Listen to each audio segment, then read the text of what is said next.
Get ready to see how I made this beautiful farmhouse kitchen decor on a budget that would make anyone happy. And as always, DIY treats. Welcome to my channel, Craft, Eat, Repeat.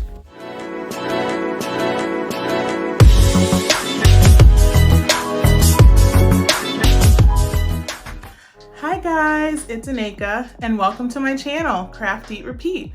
So today I have some farmhouse kitchen DIYs for you guys, and I'm really excited about these. You know how much I love Dollar Tree, but sometimes it's not even the best deal. So I headed to Lowe's and I got some tiles that I loved the pattern of. They fit perfectly into like a modern farmhouse type feel. You could even like kind of use them to be boho. And the great thing is that you can get whatever pattern of tile you want. They have like an entire aisle of the stuff and you can just walk through and choose what you want. These tiles that I got were slightly smaller than the ones you get from Dollar Tree, but they only boil down to about 50 cents a tile. And they have some large ones, the exact size of what you would get at Dollar Tree, that are plain white, that are 15 cents. So this is like DIY heaven for me. So I made a few projects using those and I really hope you enjoy them. If you're new here, welcome. Thank you so much for stopping by. If you like what you see, please hit that subscribe button. Everybody hit that bell so you'll be notified when my next video comes out. And after the video is over, let me know which DIY was your favorite, or just say hi and give this video a thumbs up. Okay guys, it's time to craft. So I'm going to start with this sheet of tiles that I got from Lowe's. I believe this was $6.97, so just about $7, and there's 14 tiles. I just used some scissors to cut them apart and then to cut the glue off of the edges. Next, I'm going to take these 5-gallon paint sticks and cut them to size. Now I decided the size by laying out my tiles the way I wanted to, and then I gave about 1.5 inches on each side. So if you were going to only use 9 tiles, you would cut your stick shorter. Mine ended up being about 15.5 inches. Once I have them all cut, I'm going to go ahead and glue them together. Now I'm using hot glue for the purposes of this video, but when you make this at home, I would recommend using some wood glue or some E6000 because that will hold just a little bit better. Make sure if any glue comes through the seams of your wood slats that you're going to go ahead and try to get that off, because that may give you a little bit of a problem once you start to stain the wood. Of course, if any does come through, you can just use some sanding paper and get it off. So I'm going to attach 7 pieces together, and that gave me this right here. Now you could always get a cutting board that you already had, or one that you get at a thrift store. My thrift store is not open, so I wasn't able to find one, but that would definitely work too. Next, I'm going to go ahead and take some of the ends that I cut off of my paint stirring sticks, and I'm going to put them perpendicularly across the board. This way it's going to hold a little bit better and make it nice and secure. Next, I'm going to use some of this Waverly wax that I got from Walmart in the color Antique, and I'm going to paint the entire board. I just love this color. I think it looks amazing. Next, I got some of these little wood blocks. They have them at Dollar Tree, and I'm going to paint these white, and I'm going to do 8 of those in all. Once those are all painted and dried, I'm ready to go ahead and assemble my tray. So I just measured all the way across my tray, and like I said, it turned out to be about 15.5 inches, and I'm doing this so that I can find the center point. So then I came to the middle, and then I eyeballed up to about the 4th paint stirring stick and about the middle, and I just used a Sharpie to leave a little mark, and that gave me the center of my tray. Now it's okay if this is not perfect. This is just going to give us an idea of where to start laying our tiles. So once I had the center, I laid my tiles out. You can use the horizontal lines of your paint stirring sticks to help you to figure out how to get these nice and straight. And I just added them all on as I went. Now I did 3 rows of 4. Of course, you can do as many rows and columns as you would like. I love these tiles because I love how this pattern looked when I laid it out. I love the mosaic look of it, but the fun thing is that you could really choose any tiles that you want for this project. I think it would look really nice with like a subway tile look as well. Whatever you like would be really beautiful on this. Once again, I'm just using hot glue to secure these onto my tray, but I would use some E6000 or Gorilla Glue just so that they would stay on nice and secure for the long run. Once I have all my tiles on, I'm going to take 4 of my wood cubes that I painted white, and I'm just going to glue those onto all 4 corners of my tray. These are going to act as little stands for my tray.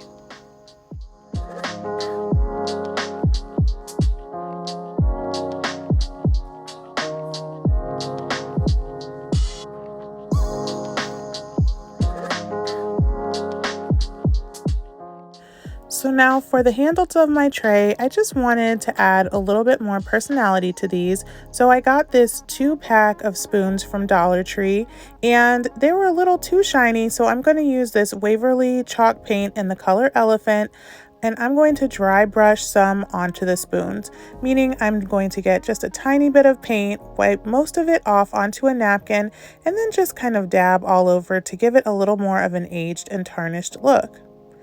Now I'm going to take 2 more of my white cubes and I'm going to glue them onto my tray, and I kind of just use the horizontal lines of the paint stirring sticks and eyeballed the middle to put them on there.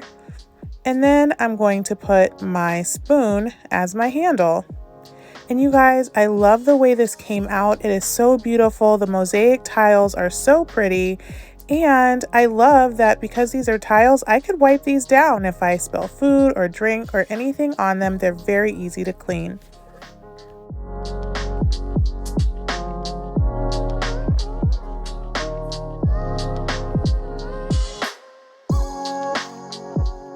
Now I had 4 tiles left over after I made my tray, so I'm going to make a little utensil holder.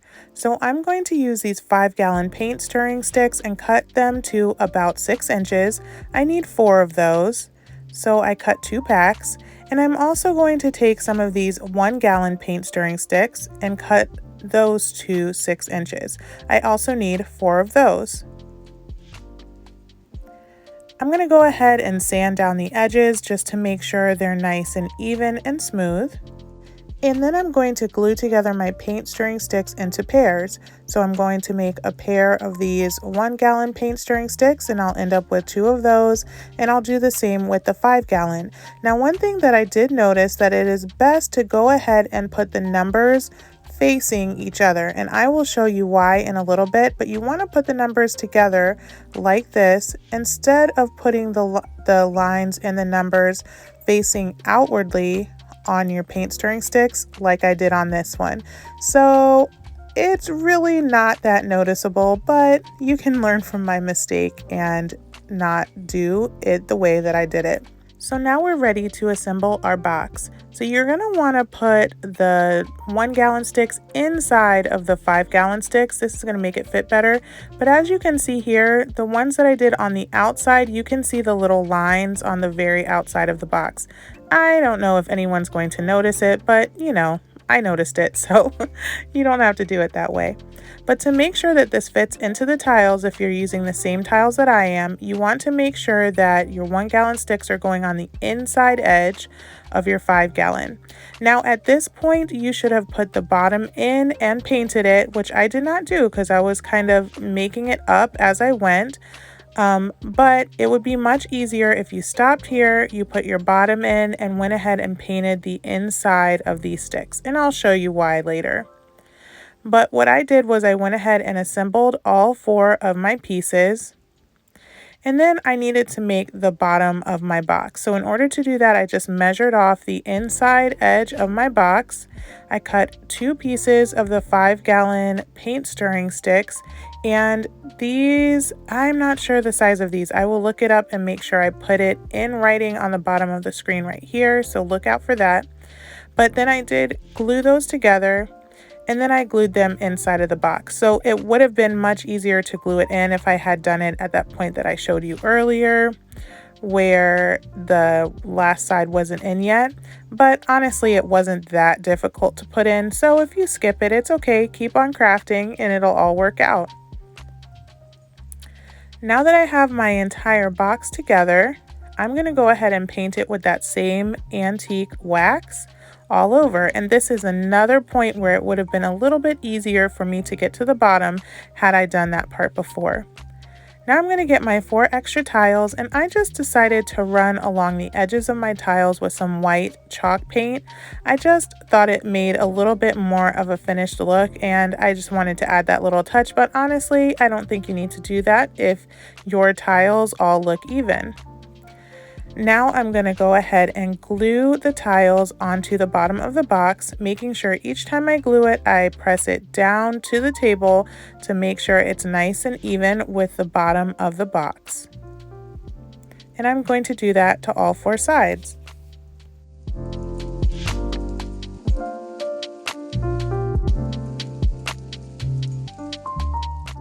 And that was it. I love how this came out. I think it's so beautiful. I love how the mosaic looks with that simplicity of the wood. And it was such an affordable DIY to do for my kitchen.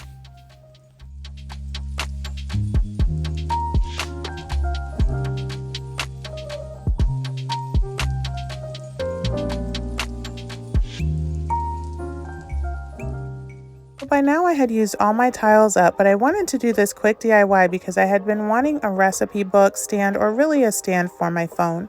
So I got this cutting board from Dollar Tree, and I'm going to color it all over with white Waverly chalk paint, along with 2 of the tumbling tower cubes and this easel. I'm going to paint all of the wood parts white to match the rest of my stand.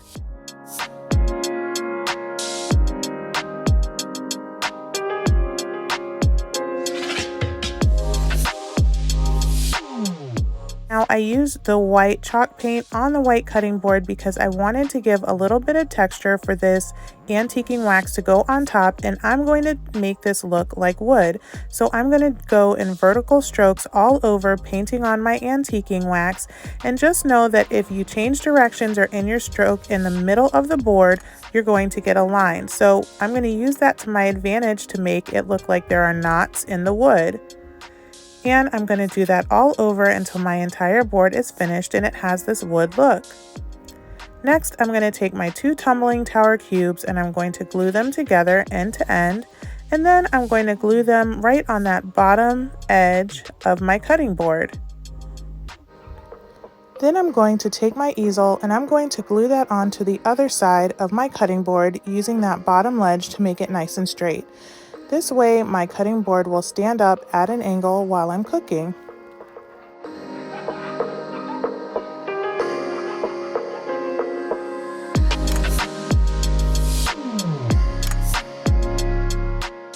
I'm going to come back through with a little bit of white chalk paint and just dry brush it on to do a little bit of distressing and weathering. And then I'm just going to add a little bit of greenery to the top. I'm going to put this buffalo check bow on it, but the thing that I like about this is I could really change this out for the seasons. I could put greenery, evergreens during Christmas. I can put flowers in the spring, and I can change this up to be functional and be a piece of decor in my kitchen all year long. Now, this cutting board isn't that large, so this greenery looks perfect when I'm using my phone. If I were going to use a larger book or an iPad, I could just take that right off and it would fit perfectly. And that is it. I love how this came out. It's functional and beautiful, and it really only cost me about $2 and change.